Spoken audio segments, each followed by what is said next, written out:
கால் பண்ணுறாங்க. கால் பண்ணிவிட்டு அங்கே என்ன நடக்குது அப்படிங்கிற மாதிரி சம்திங் அவங்களுக்கு ஒரு உணர்ந்து அவங்க வந்து கேட்குறாங்க.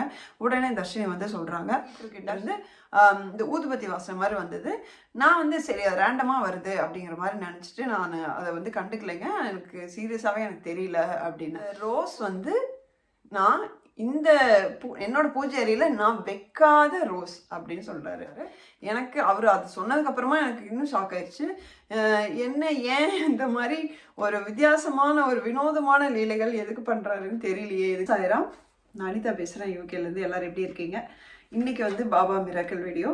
ஸோ இதில் வந்து வித்தியாசமான 2 விஷயம் இருக்குது. ஒன்று வந்து ஒரு மந்திரம், இது வரைக்கும் நான் கேள்விப்படாமல் ஆனால் வந்து ரொம்ப எஃபெக்டிவான இருக்கிற ஒரு மந்திரம். அது தொடர்பான ஒரு அற்புதம் என்ன நடந்ததுன்னு பார்க்கலாம். இன்னும் 2 குட்டி குட்டி மிராக்கள் வந்து எனக்கு ரீசெண்டாக இப்போ ஒரு 2-3 வாரம் முன்னாடி நடந்தது. இது வந்து ரொம்ப வினோதமான ஒரு எக்ஸ்பீரியன்ஸ். இது வரைக்கும் எனக்கு அந்த மாதிரி நடந்ததில்லை. அது ஏன் பாபா அந்த மாதிரி ஒரு லீலை பண்ணாரும் எனக்கு தெரியல. அதுக்கான பதிலும் எனக்கு தெரியல. நீங்கள் தான் வந்து அதுக்கான பதிலை வந்து கமெண்ட்டில் நீங்கள் என்ன நினைக்கிறீங்க அப்படி சொல்லிட்டு போடணும். அதுக்கு முன்னாடி நம்ம புதன்கிழமை அன்னைக்கு 12 பேருக்கு பாபா சிலை வந்து கொரியர் பண்ணியாச்சு. இதில் முக்கியமாக நான் சொல்ல வேண்டியது 2 பேரை மென்ஷன் பண்ணணும். ஒன்று வந்து ஜாம்பியா அப்படின்னு ஒரு கண்ட்ரியில் இருக்கிற மோகன் பிரியா அப்படிங்கிற சிஸ்டர் வந்து அவங்க கம்ப்ளீட்டாக இதுக்கான செலவு பாபா வாங்குறது, பேக்கிங் கொரியர் எல்லாமே கம்ப்ளீட்டாக 12 பேருக்கும் அதை நான் ஏற்றுக்கிறேன் அப்படின்னு சொல்லிட்டு அவங்க வந்துட்டு கான்ட்ரிபியூட் பண்ணாங்க. ஸோ சகோதரிக்கு ஒரு மிகப்பெரிய ஒரு நன்றி எல்லாரும் சார்பாகவும் நான் சொல்லிக்கிறேன். அதே மாதிரி நம்ம தர்ஷினி அப்படின்னு சொல்லிட்டு சென்னையில் ஒருத்தங்க இருக்காங்க. அவங்க தான் வந்து பாபாவெல்லாம் வாங்கி பேக் பண்ணி கொரியர் பண்ணி எல்லா வேலையும் பண்ணது. அது மட்டும் இல்லாமல் அவங்ககிட்ட இருந்த உதியை வந்து எல்லாருக்கும் பேக் பண்ணி அது கூடயே அனுப்பிச்சது வந்து அவங்களே நானே எதிர்பார்க்காத ஒரு சர்ப்ரைஸ் ஆக்சுவலி. அது எனக்கு ரொம்ப சந்தோஷமா இருந்தது. அவங்க இல்லை அப்படின்னா நானும் இது வந்து ரொம்ப கஷ்டம், நான் வந்து பண்ணியிருக்க முடியாது. அதனால தர்ஷினிக்கும் ரொம்ப ரொம்ப ஒரு பெரிய நன்றி நம்ம எல்லாரும் சார்பாகவும் சொல்லிக்கிறேன். எல்லாரும் மறக்காம சப்ஸ்கிரைப் பண்ணிக்கோங்க. அதே மாதிரி லைக் பட்டனையும் தட்டி விட்டுருங்க. இப்போ நம்ம வந்து மிராக்கிள்குள்ளே போகலாம். இப்போ அந்த ஃபர்ஸ்ட் மிராக்கிள், நான் அந்த ஐசியூவில் நடந்த மிராக்கிளே பார்த்தீங்க அப்படின்னா தர்ஷினிக்கு நடந்தது தான். தர்ஷினி வந்து கீழவயலூர் பாபா கூட ரொம்ப ரொம்ப ஒரு நெருக்கமான ஒரு பக்தி அவங்களுக்கு இருக்குது. கீழவயலூர் பாபா அவங்களுக்கு நிறைய அற்புதங்கள் பண்ணியிருக்காங்க.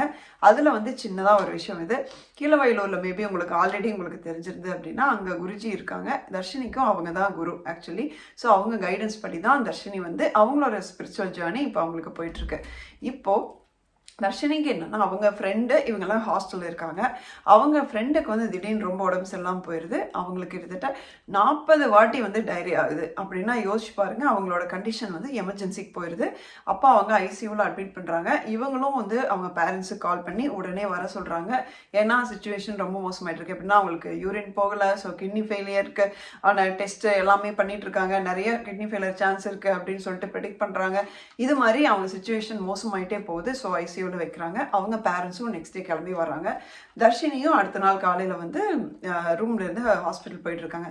திடீர்னு குருஜி வந்து கீழவயலூர் இருக்க கோயில் இருக்கிற குருஜி அவங்க வந்து தர்ஷினிக்கு கால் பண்ணுறாங்க. கால் பண்ணிவிட்டு அங்கே என்ன நடக்குது அப்படிங்கிற மாதிரி சம்திங் அவங்களுக்கு ஒரு உணர்ந்து அவங்க வந்து கேட்குறாங்க. உடனே தர்ஷினி வந்து சொல்கிறாங்க, தர்ஷினியோட ஃப்ரெண்டுக்கு வந்து இவ்வளோ மோசமான சுச்சுவேஷனில் இருக்காங்க அப்படிங்கிறது வந்துட்டு அவங்க ரொம்ப ஃபீல் பண்ணி சொல்கிறாங்க. அப்போ வந்து குருஜி வந்து அவரோட ஒரு மந்திரம் இருக்குது. அந்த மந்திரம் வந்து நிறைய பேருக்கு நிறைய அற்புதங்களை இப்போ நிகழ்த்திட்டு வருது. அந்த மந்திரத்தை என்ன சொல்கிறாரு, நீ போயிட்டு 21 தடவை அவங்க பேஷண்ட்டு கிட்ட உன் ஃப்ரெண்டு கிட்டேயே உட்காந்து சொல்லணும், எப்படியாவது சொல்லிடு அப்படின்னு சொல்கிறாங்க. சரி, தர்ஷினி வந்து ஒரு ஹோப்போட இவங்க வந்து ஹாஸ்பிட்டல் போகிறாங்க. ஹாஸ்பிட்டலில் அவங்களுக்கு தெரியும் ஐசியூவில் இருக்கும்போது வந்து அவ்வளோ சீக்கிரம் பேஷண்ட் ரொம்ப எமர்ஜென்சியில் இருந்தால் யாரும் கிட்ட விட மாட்டாங்க. அப்போ வந்து அவங்க பேரண்ட்ஸையே வந்து யாரையும் பார்க்க விடல, எல்லாத்தையும் போன சிஸ்டர் வந்து திரும்ப அனுப்பிச்சிடுறாங்க. இவங்களுக்கு எப்படின்னா கிட்ட உட்காந்து நம்ம எப்படி இதை வந்து சொல்கிறதுன்னு தெரியலையே அப்படின்னு சொல்லிட்டு சமயம் பாட்டே இருக்காங்க. அன்எக்ஸ்பெக்டட்லி திடீர்னு அவங்க ஃப்ரெண்டை அட்டன் பண்ண கிட்ட யாருமே இல்லாமல் கொஞ்ச நேரம் வந்து அந்த சிஸ்டர் வந்து போயிடுறாங்க. அந்த நர்ஸ் வந்து எங்கேயோ மூவ் ஆயிடுறாங்க. தர்ஷினிக்கு வந்து எந்த ஒரு இடையூறுமே இல்லாமல் அவங்களே டோர் ஓப்பன் பண்ணி உள்ளே போய் அவங்க ஃப்ரெண்டு கிட்ட மந்திரத்தை சொல்கிற மாதிரி ஒரு சுச்சுவேஷன் அப்படியே ஈஸியாக வருது. அவங்களுக்கே அது ஆச்சரியமாக இருக்குது. சரின்னு அவங்க போயிட்டு 21 தடவை சொல்லிங்க. ஆக்சுவலி அவங்க 108 தடவை அந்த மந்திரத்தை உட்காந்து சொல்லியிருக்காங்க. அப்புறமா அவங்க வெளியே வரவும் அந்த சிஸ்டர் வரவும் கரெக்டாக இருந்திருக்கு. அது வந்து கண்டிப்பாக நமக்கே தெரியும், அது பாபாவோட அற்புதம் இல்லாமல் அந்த மாதிரி ஒரு வாய்ப்பு அவங்களுக்கு கிடைக்காது. ஸோ இவங்க சொல்லிட்டு வெளியே வந்துடுவோம், அவங்களுக்கு ரொம்ப ஒரு நம்பிக்கை, ஓகே இவங்களுக்கு இனிமே வந்து பிரச்சனை சரியாயிடும் அப்படின்ட்டு.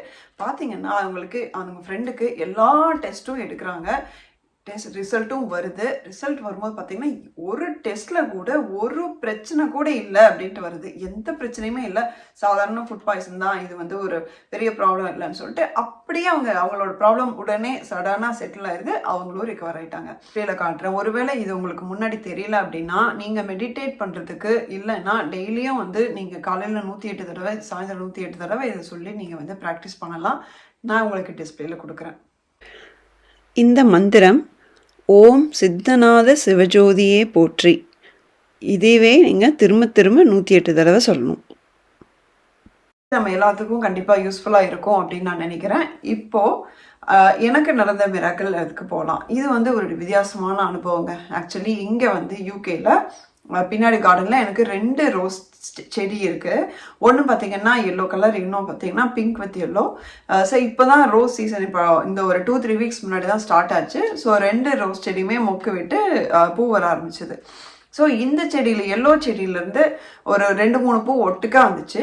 அதை வந்து நான் என்ன பண்ணேன், ஒரு நாள் வந்து பாபாவுக்கும் வேல், ஏன்னா அப்போ நான் வேல்மாரல் பூஜை பண்ணிட்டு இருந்தீங்களா, ஸோ வேலுக்கும் முருகர் இப்படி எல்லாத்துக்கும் ஒரு 3 பூவை வந்து இப்படி வச்சாச்சு. இது வச்ச அன்னைக்கு எனக்கு கிழமை கூட ஆக்சுவலி ஞாபகம் இல்லை, எந்த நாளில் வச்சேன் அப்படின்னு தெரியல. ஆனால் வைக்கும்போது ஒன்று மட்டும் ஒரே ஒரு சின்ன செகண்ட் எனக்கு என்ன ஞாபகம் வந்ததுன்னா, எல்லோ கலர் ரோஸ்னா எல்லோ கலர்னாலே பாபாவுக்கு பிடிக்கும் அப்படிங்கிறது மட்டும் என் ஞாபகம் வந்து அப்படியே மனசில் சிரிச்சுட்டே வச்சாச்சு. ஒரு 2-3 டேஸ் கழிச்சு எனக்கு உடுமலைப்பேட்டையில் இருக்கிற ஒரு சகோதரர் வந்து எனக்கு பிங் பண்ணுறாங்க.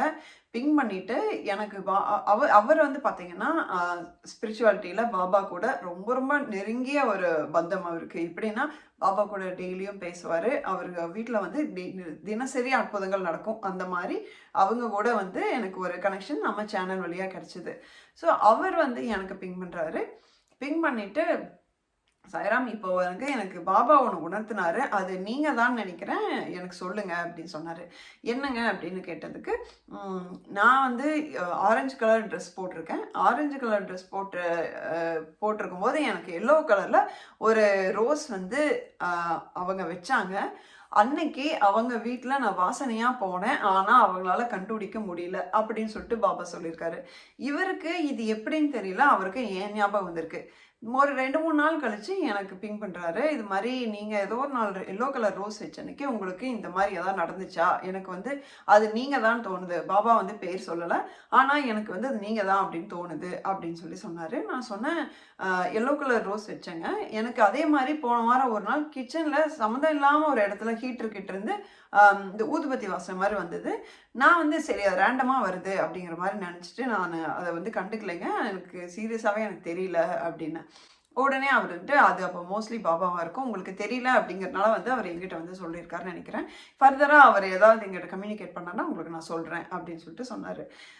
எனக்கு ஒரே ஆச்சரியம், சரி நான் வச்சேன் புரியல, பட் பாபா வந்து எனக்கு கனவு மூலமாவோ இல்லை சச்சரிதம் ஏதோ ஒரு வழியாக வந்து வந்திருக்கலாமே, இது என்ன, இதுலேருந்து என்ன சொல்ல வராரு எனக்கு தெரியலையே அப்படின்னு சொல்லிட்டு யோசிச்சுட்டு விட்டாச்சு.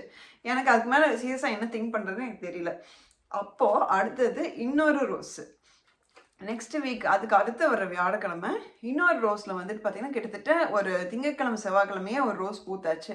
நான் வந்து பாபாவுக்கு இந்த ரோஸ் சம்பவம் நடந்ததுனால சரி இவருக்கு ரோஸ்னால் ரொம்ப பிடிக்குது, இந்த குட்டி பாபாங்கிட்ட இருக்கிற ரொம்ப குட்டி பாபா எனக்கு வந்து யூகே வரும்போது எங்கள் அத்தை பொண்ணு வந்து எனக்கு கிஃப்ட் பண்ணாங்க. அது ஆக்சுவலி அந்த குட்டி பாபாவுக்கு ரோஸ் பிடிக்குது போல் அப்படின்னு சொல்லிட்டு இந்த ரோஸையும் இவருக்கே வைப்போம் அப்படின்னு முடிவு பண்ணியாச்சு. சரின்னு அது ஆனால் மண்டேவே பூத்தாச்சு. ஆனால் நான் வெயிட் பண்ணுறேன், ஏன்னா அது ரோஸ் வந்து ரொம்ப நாளைக்கு செடியில் அப்படியே நல்லா இருக்கும் இல்லைங்களா, அதனால் வந்து தேர்ஸ்டே டெய்லி பார்க்கும்போதெல்லாம் சரி தேர்ஸ்டே வரட்டும்னு சொல்லிட்டு தேர்ஸ்டே வந்து அபிஷேகம் பண்ணிவிட்டு அந்த ரோஸ் வந்து அதே குட்டி பாபாவுக்கு நான் வைக்கிறேன். வச்சுட்டு இன்றைக்கும் ஏதாவது மிராக்கிள் நடக்குது என்னவோ தெரியல அப்படின்னு சொல்லி நினச்சிட்டு கேஷுவல் நினச்சிட்டு விட்டாச்சு. அன்னைக்கு பார்த்தீங்கன்னா நான் அதோட மறந்துட்டேன். சென்னையில் இருக்கிற அதே மாதிரி இன்னொரு சகோதரர் இதே மாதிரி பாபாவுடைய அற்புதங்கள் அடிக்கடி அவங்க வீட்டில் நடக்கும். பாபா மட்டும் இல்லை, மகாபெரியவா, முருகர், இப்படி எல்லா அற்புதங்களும் அவங்க வீட்டில் அடிக்கடி நடக்கும். அவங்களோடையும் நம்ம சேனல் வழியாக தான் எனக்கு ஒரு கனெக்ஷன் இருந்தது. எல்லாமே 2 இயர்ஸ் முன்னாடி தான். அதுவும் அவங்க வந்து இப்போ நான் திருப்பி வீடியோ ரெஸ்யூம் பண்ணதுனால திருப்பியும் எங்களோட காண்டாக்டில் இருக்காங்க. அப்போ வந்து அவர் எனக்கு திடீர்னு என்ன அனுப்புகிறாருன்னா, என்னன்னு தெரில சாய்ராம், திடீர்னு எனக்கு வீட்டில் வந்து சாமி கும்பிடும்போது பாபா ஃபோட்டோலேருந்து மேலேருந்து ஒரு ரோஸ் விழுந்தது. இந்த ரோஸ் வந்து நான் இந்த என்னோட பூஜை அறையில் நான் வைக்காத ரோஸ் அப்படின்னு சொல்கிறாரு. என்னங்க சொல்கிறீங்க, வைக்காம எப்படி ஒரு பூ வந்து விழுகும்னா, அதான் இல்லை நான் வந்து வைக்காம தான் இந்த பூ விழுந்தது. அந்த ரோஸ் பார்த்தீங்கன்னா ரெட்டு வித் எல்லோ அப்படிங்கிற மாதிரி, ஒரு ரெட்டுனா நல்ல ரெட் இல்லை, ஒரு பிங்கிஷ் ரெட், அந்த மாதிரி ஒரு ஃபோட்டோ எனக்கு அனுப்புகிறாரு. இந்த பூ தான் அவர் எனக்கு அனுப்பிச்ச ஃபோட்டோ. இது பார்த்தீங்க அப்படின்னா அவரோட வீட்டில் பூஜை அறையில் பாபா ஃபோட்டோவிலேருந்து மேலேருந்து கீழே விழுந்திருக்கு. நானும் சரி அப்படின்னு அது எனக்கு வேறு எதுவுமே ஸ்ட்ரைக் ஆகலை, விட்டாச்சு. அப்போ நான் என்னென்னா அதுக்கப்புறமா நான் பூஜை பண்ணிவிட்டு ஒரு 2-3 ஹவர்ஸ் கழித்து எதேச்சியாக நான் வந்து ஹாலுக்கு போகிறேன். பார்க்கும்போது நான் நல்லா இப்படி குண்டா உருண்டே வச்சுருந்த ரோஸ் வந்து இப்படி ஃப்ளாட் ஆகிடுச்சு ஒரு மாதிரி. இது என்ன அதுக்குள்ளே வாடின மாதிரி ஆச்சு அப்படின்னு சொல்லிட்டு நான் பார்க்குறேன். சடனாக பார்க்கும்போது இது அவங்க ஃபோட்டோவில் அனுப்பிச்ச ரோஸ் மாதிரியே இருக்கே அப்படின்னு சொல்லிட்டு, அதே மாதிரி எல்லோ வித் பிங்க்கு, ஆனால் வந்து அந்த ஷேப் கூட அதே மாதிரி இப்படி நீள்வட்டமாக இருக்கு அப்படின்னு சொல்லிட்டு நானும் ஃபோட்டோ எடுத்து அவங்களோட அனுப்பிச்ச ஃபோட்டோவை பார்த்தா ரெண்டும் ஒரே மாதிரி இருந்தது. நான் உடனே அவருக்கு வந்து பிங் பண்ணுறேன். பிங் பண்ணும்போது பார்த்தீங்கன்னா இங்கே வந்து ஈவினிங் கிட்டத்தட்ட நைட்டு இந்தியாவில் வந்து மிட் நைட் 1 மணி 2 மணி நைட்டு அந்த மாதிரி. ஸோ அவருக்கு நான் வந்து பிங் பண்ணுறேன். இது மாதிரி ரீசெண்டாக எனக்கு போன வாரம் ரோஸ் வச்சு ஒரு இன்சிடென்ட் நடந்தது. இந்த வாரமும் இந்த ரோஸ் வந்து நான் ரொம்ப வெயிட் பண்ணி பாபாக்குன்னு சொல்லிட்டு நான் இது வச்சேன். அதனால இதுக்கும் அதுக்கு ஏதாவது சம்மந்தம் இருக்கான்னு தெரியல அப்படின்னு நான் வந்து மெசேஜ் அடிக்கிறேன். அவர் சரி நாளைக்கு காலைல பார்த்துட்டு ரிப்ளை பண்ணிட்டோம் அப்படின்ட்டு. ஆனால் அவர் சடார்னு நான் அனுப்பிச்ச உடனேயே ரெஸ்பாண்ட் பண்ணுறாரு. இல்லைங்க இது வந்து இதுதான் பாபாவோட இதுதான், உங்களோட இது கிடைச்ச ஒரு ரெக்கக்னிஷன் மாதிரி தான், இது ஒரு அக்னாலஜ்மெண்ட் மாதிரிங்கிறார். என்ன இந்நேரத்தில் வந்து மிட் நைட்டில் நீங்கள் வந்து நான் மெசேஜுக்கு ரிப்ளை பண்ணுறீங்க அப்படின்னு நான் யோசிக்கிறேன். அப்போ அவராகவே சொல்கிறாரு, ஆக்சுவலாக நான் தூங்கிட்டு தான் இருந்தேன். எனக்கு பாபா வந்து கனவுல வந்து உணர்த்துறாரு, அது மாதிரி அனிதா மெசேஜ் அனுப்பிச்சிருக்கா பாரு அப்படிங்கிற மாதிரி உணர்த்துறாரு. நான் அப்புறம் தான் எடுத்து பார்த்தா உங்கள் மெசேஜ் வந்திருந்தது அப்படிங்கிறாரு. எனக்கு அவர் அது சொன்னதுக்கப்புறமா எனக்கு இன்னும் ஷாக் ஆயிடுச்சு. ஏன் இந்த மாதிரி ஒரு வித்தியாசமான ஒரு வினோதமான லீலைகள் எதுக்கு பண்ணுறாருன்னு தெரியலையே, இதுக்கு என்ன நம்ம இங்கே பண்ணும்போது இன்னொருத்தங்களுக்கு போயிட்டு வந்து அதை உணர்த்துறாரு, அவங்கள வழியாக திரும்பியும் எனக்கு உணர்த்துறாரு. இது என்னன்னு எனக்கே தெரியல. உங்களுக்கு ஏதாவது வந்து தோணுச்சு அப்படின்னா கண்டிப்பாக நீங்கள் சொல்லுங்கள். நம்ம தர சின்ன பூவாகட்டும், நம்ம நெய்வேத்தியம் வைக்கிறதாகட்டும், சின்ன விஷயங்கள் நம்ம ரொம்ப பிடிச்சி அவருக்கு அப்படின்னு ஸ்பெஷலாக பண்ணும்போது அவர் வந்து அவரை சந்தோஷமாக ஏற்றுக்கிறாரு. அது வந்து மற்றவங்க வழியாக நமக்கு உணர்த்துறாரு. அது அவரை ஏற்றுக்கிட்டது வந்து நமக்கு அது வந்து நல்லாவே தெரியுது. ஓகே, அடுத்த வீடியோவில் மீட் பண்ணுற வரைக்கும் ஓம் சாய்ராம்.